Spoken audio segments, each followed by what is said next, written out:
What is up, y'all? Welcome back to the channel. Today we're going to do a video that I think a lot of people out there need and want. If you're looking to get into any kind of car racing, this is the video for you. So stay tuned for this one. Woohoo! Alrighty, y'all. So I'm going to try and make this as easy to understand as possible for anybody that's already racing or looking to get into some type of car racing. And this is going to kind of be somewhat more geared towards if you live in the Midwest, but it'll pretty much apply to anywhere you go. All right, so entry level into racing.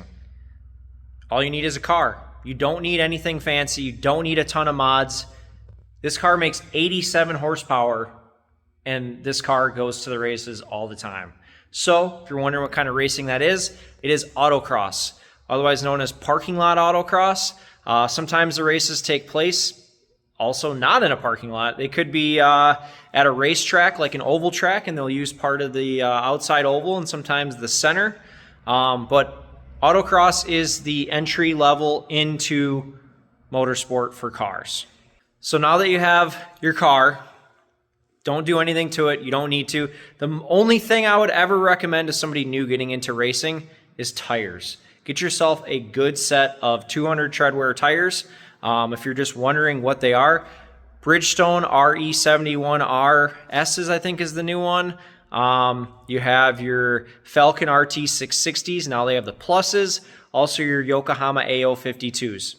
That's literally all you need. You don't even need that. You could go out there with a set of winter tires if you really wanted, but that is the entry level racing.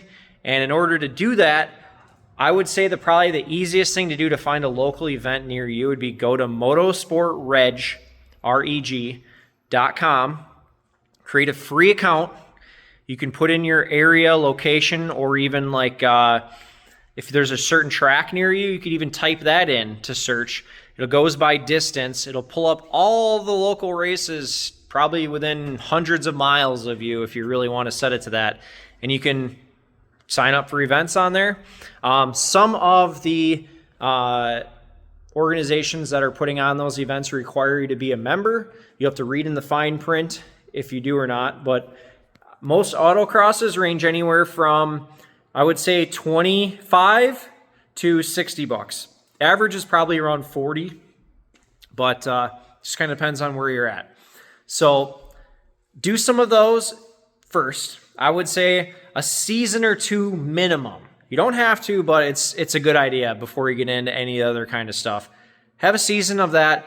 Learn your car. I know you think you're hot rod out on the street, but I'm telling you right now, you're not throwing it into the corners like you would be on in an autocross.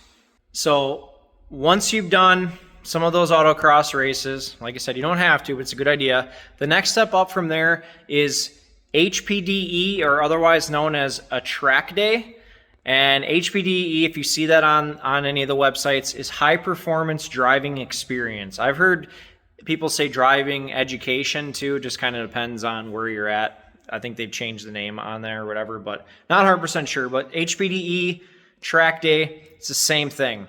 That is, you're going out on an actual racetrack, usually around 15 to 20 minutes a session, and it's basically a practice. You're out there with other people. Sometimes they have certain passing zones because they want it to be safe. You can't just go out there and pass anybody wherever you want, dive bomb.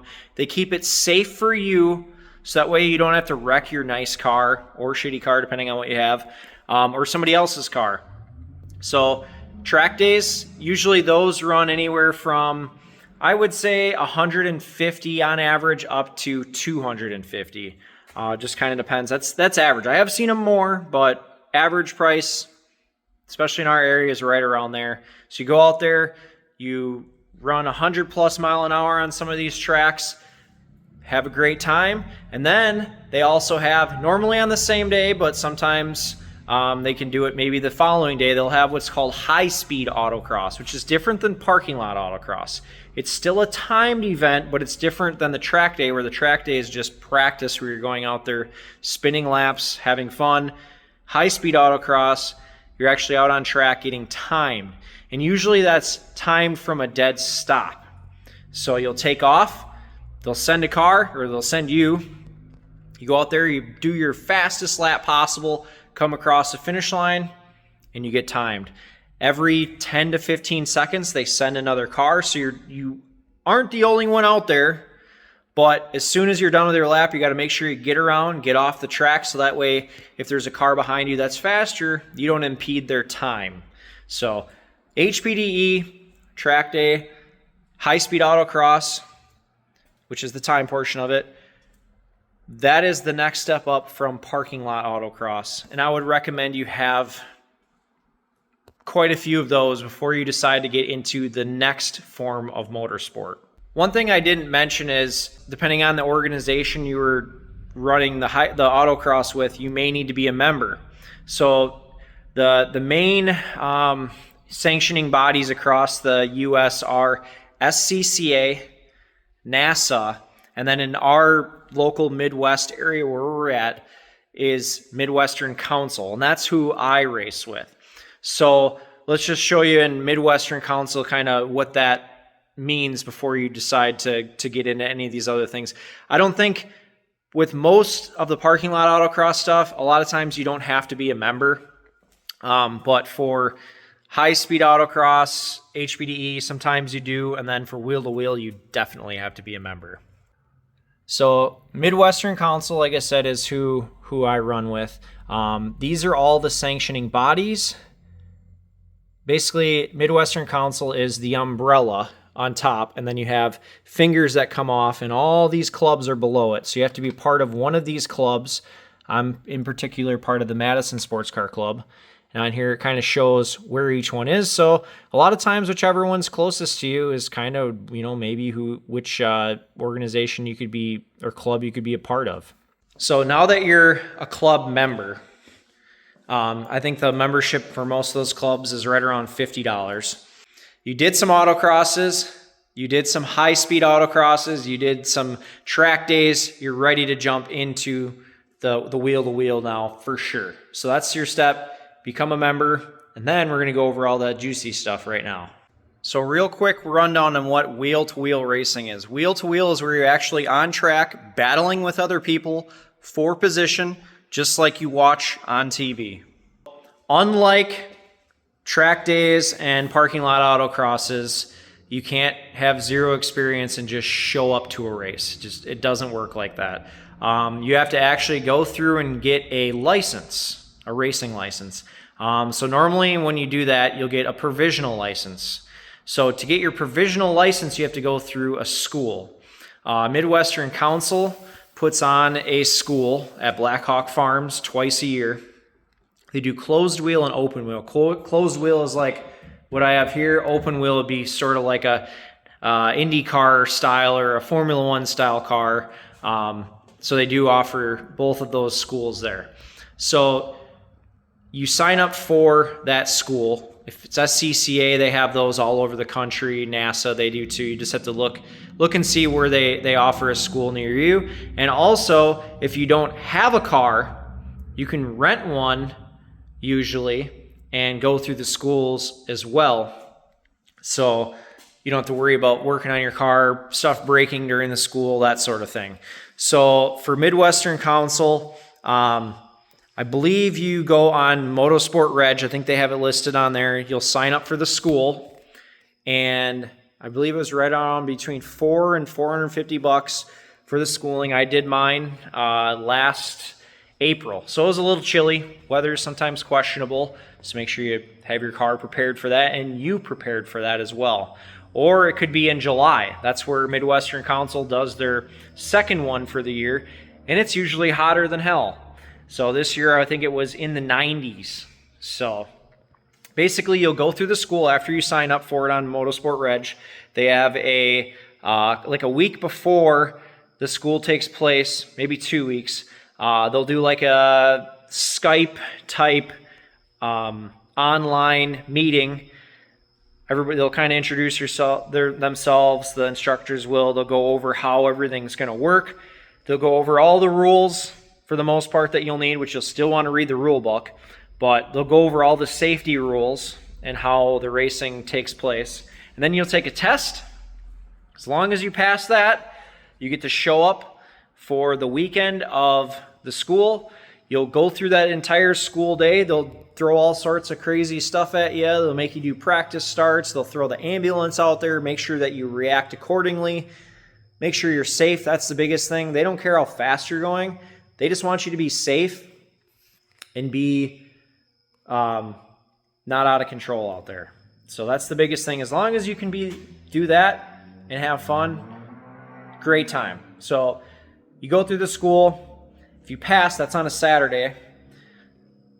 They will let you sign up for the race on Sunday when you're at the track. So when you have your provisional license, you need to complete 3 races and get a sign-off from a steward saying that you were safe, you followed all the rules, didn't have any mishaps. They'll give you a sign-off. Once you have 3 of those, plus work a day as a flagger, so it takes 4 sign-offs total. Once you have all 4 sign-offs, then you can upgrade your novice license to a full competition license. And I believe SCCA and NASA also give you a provisional license in most cases too. So if you're not planning on running with Midwestern Council, I'm pretty sure SCCA makes you get sign-offs and you have a provisional license also. I don't know if they make you flag, but Midwestern Council does. That way you can learn the other side of racing. And it's actually pretty informative too. Yeah, it kind of sucks having to give up a race day to do that. But if you say you got your 3 done or you got one of your races done and your car breaks down, use that day as an opportunity to flag. You're already at the track. Or if you know it's going to be crummy out and you don't like racing in the rain, flag that day. It's perfect opportunity to get that sign off. All right, so you got your sign-offs, you get your full competition license. You're ready to go racing. Don't have to worry about it. Also, when you do have your provisional license, you have to have X's on your car. That shows to other racers out there, shows the flaggers that you have a provisional license. Watch out, this guy's or girl's new. So that way you know who on track has their full competition and who doesn't. So what a lot of you are probably wondering is, what do you need to do to your car to make it go from an autocross car into a wheel-to-wheel race car? And I'm going to go over a few of the main things that you need. This isn't going to be everything. You're going to want to read your rule book, but this is probably the main things that almost every sanctioning body is going to require from you. So I wasn't able to race my very first race because I did something that I didn't know was not allowed, and I want you guys to know this too, so that way you don't show up to a race after getting your license and they go, "Nope, sorry, you just drove all the way here, you can't race." So we're going to go over this, but please read your rule book so that way I don't miss anything and you get pissed off at me.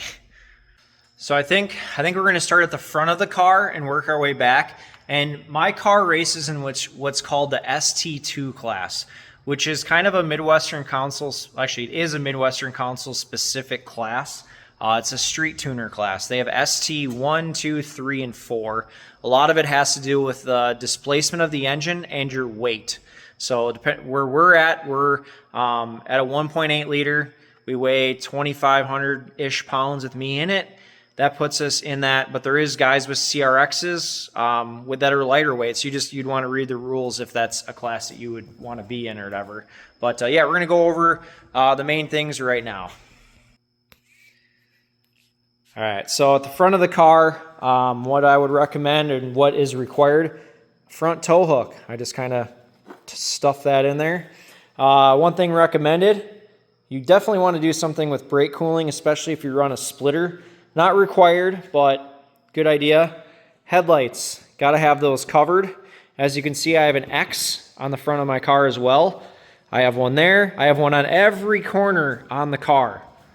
Also, once you pass the school, you'll get assigned a number. Sometimes you can choose, sometimes you can't. It just kind of depends on your sanctioning body on how they do it. And then you display your class, and you should also display the weight of your car and what is the minimum weight for your car as well. So like, I haven't put that on this car yet, but I need to.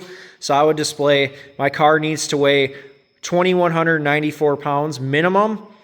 My car actually weighs 2,560. So you'd want to display that on your car as well.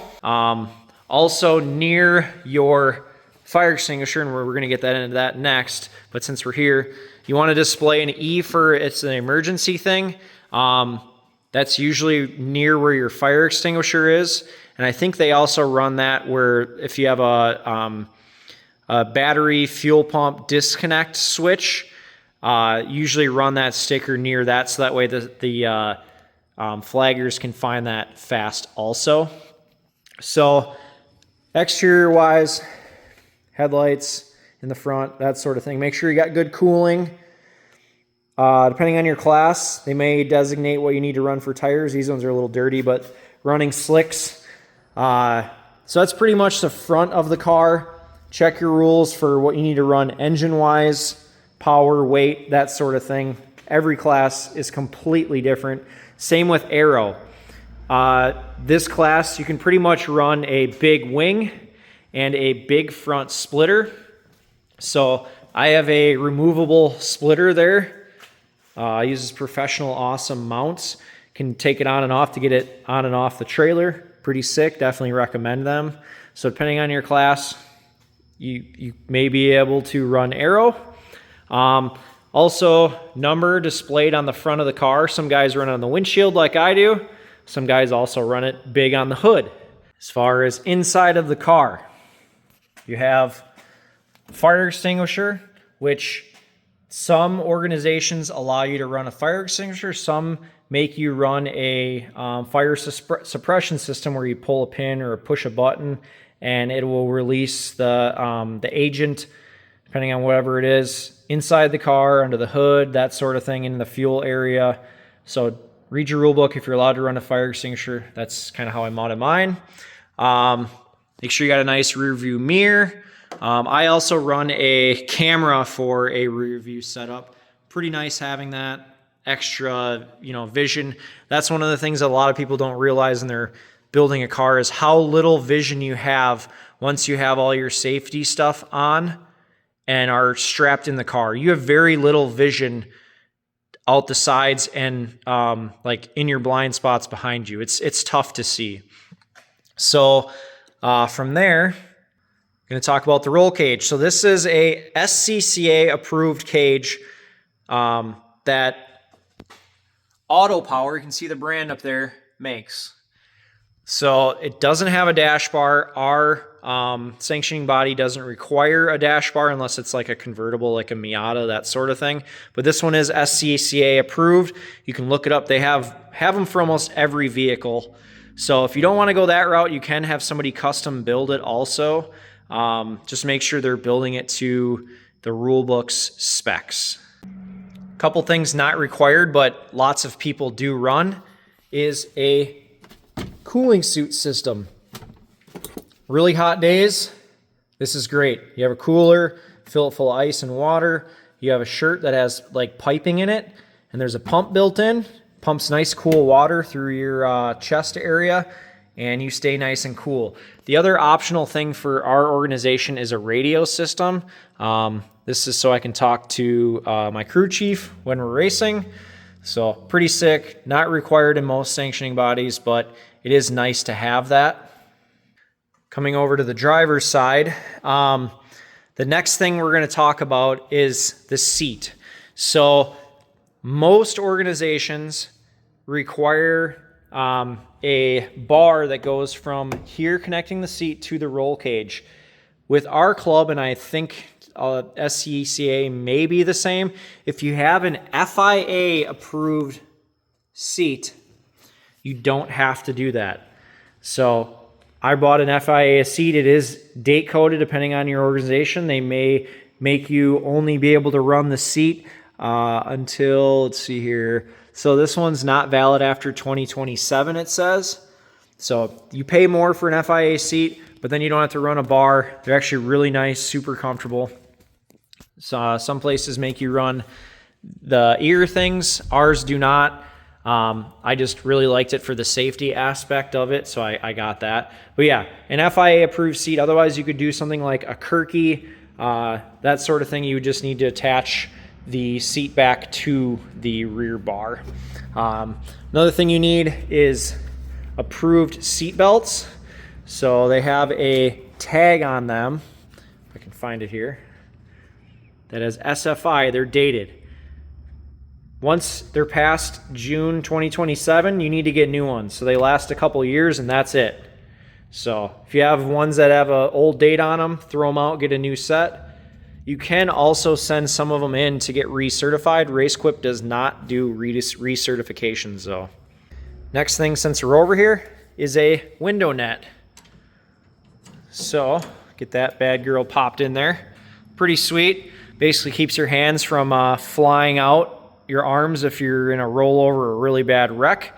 If you don't run a window net, you can usually run what's called arm restraints, things that go around your arms and then they attach to your center buckle. So that way you can't reach up high, and usually for like open top cars, that sort of thing. And I think like open wheel cars, that's what you run, is a arm restraint system instead of a window net. Also, on your roll cage, I'm going to show you guys this, depending on how it's set up. If your head is anywhere going to be close at all to the roll bar, you have to get SFI approved padding for it. It's like a really hard padding, and you can get that online or from your local race shop too. But since this bar is kind of close, my head doesn't touch it, but it is near where my head is, I do have the hard foam SFI approved padding on there. And then for the door bars, and anywhere my arms might touch, I have the big celled soft squishy pool noodle type foam on that. So something I got docked for, and I did not know this, and I didn't see it anywhere, and nobody mentioned it to me, is I didn't have the ignition lock removed. So basically what that is you, even with your key in the ignition, need to be able to turn the, key out of the ignition. They need to be able to turn this. It's a safety thing for you and the track crew. So you need to remove that so that way your car will turn anytime, whether your key's in the ignition or not. So that was something I did not do when I showed up for tech, and I had to go back to the drawing board and I had to drill out the ignition, and I needed to remove that little pin that moves up and down. Ooh, my hand's all dirty now. When you turn the key. Also, you either need to remove your glass or have it go down into the door panel. I wanted to keep my glass in for like when it's not out in the shop. That way if it were to rain and the car's sitting out. But the glass is removable. For your front windows, you cannot have them in when you are racing. And then for my class, you have to have all the other pieces of glass in the car. You can't remove them. Depends on your class specifically, but I have to run some sort of window, whether it be glass, Lexan. Just need to read your rule book as far as that goes. Then at the back of the car, you need to have a tow hook also, way for the track crew to pull you off in case you have any issues or a wreck. They can get you off the track, so you got your front and your rear tow hook. One thing I did miss in the front of the car is the transponder. This is so that way they know where you're at on track, what your lap times are, what position, that sort of thing. AMB is the transponder that I run. That's what everybody at our club runs also. You can either buy them through our club, you can buy them online and bring your own, or you can rent one at the racetrack for $50. I did purchase my own. You'll just have to check with your sanctioning body to see what they require and what they offer. And then as far as the in the back of the car yet, what I got docked for when I went to do my tech inspection for the race and why I couldn't race. So not only was it for the ignition lock thing, the other deal was the gas tank. With Midwestern Console, you can either run the factory tank, which is what I have in here now, or you can run a fuel cell, but it has to be an SFI rated fuel cell with a bladder. I did not have a bladder in my fuel cell, which made me not allowed to be able to race. So yeah, if you have a factory tank, probably just leave it. It's the cheapest, easiest thing to do because you don't have to do anything if you already have it in your car. But if you're building a car from scratch and you really want a fuel cell, then make sure it's an SFI approved one with a bladder because they will check that and they are not cheap. Just a couple other pointers too, if you've not been out on track, whether it was for wheel to wheel or for track days. Cooling is probably the number one thing people skimp on and think they need all the power and stuff for. Brake cooling, oil cooling, coolant cooling, having a big radiator, that sort of thing, that's huge. Especially for wheel-to-wheel racing. If you're doing sprint races, you're out there for 30 to 40 minutes, wide open, pushing hard as hell, cars bouncing off the rev limiter, that sort of thing. Especially if you're doing endurance racing, that's even crazier. Cooling is probably, besides tires, the number one thing to make sure you have good on your car. And brake pads. You want to have good brake pads too. Now that we've talked about majority of the car stuff that's required and a few optional things, we're going to talk about the gear that's required. So you are going to need a SA approved helmet. I would recommend right now that the latest one is SA 2020 approved. The SA 2025 comes out later this year. So depending on when you're watching this, I would recommend getting an SA 2025 when they come out, just to save yourself. But I know our organization, they let you wear back to an SA 2015. And that's when that regulation era started. So from 2015 to 2020, all those helmets are grouped in there. From 2020 to 2025, all the SA 2020 helmets are in there. So after the SA 2025 helmets come out, I don't think the 2015s are going to be approved anymore. So get yourself an SA 2020 or 2025 helmet. You can buy them from your local race shop. You can get them even on Amazon. RaceQuip makes pretty reasonably priced helmets for around $200 that are SA 2020 approved right now. And when the 2025 helmets come out, I'm sure the 2020s will be discounted even more. So helmet, big thing, got to be approved. The next thing is the fire suit. Depending on which rating suit you have, they have to be SFI rated.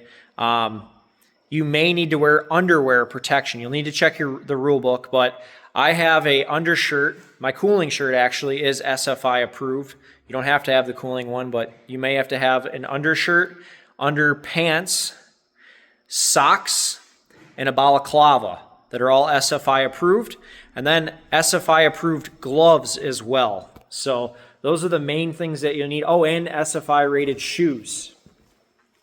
FIA rating does apply to some of the organizations too. So you want to check, because I think the FIA rating is a little bit higher rating, and it's more of a European rating, where SFI is definitely like a US-based rating system. But yeah, check your rule book to see what you need to wear. But balaclava, helmet, undershirt, outer race suit, pants, socks, and gloves, that's pretty much the norm. So yeah, look, see what you got. You can get all that stuff, even with the helmet, for probably right around $400 for all of that if you want to go budget. And then the last safety item that you'll need, which is a little bit more money, is the Hans device or neck support or brace, whatever you want to call it.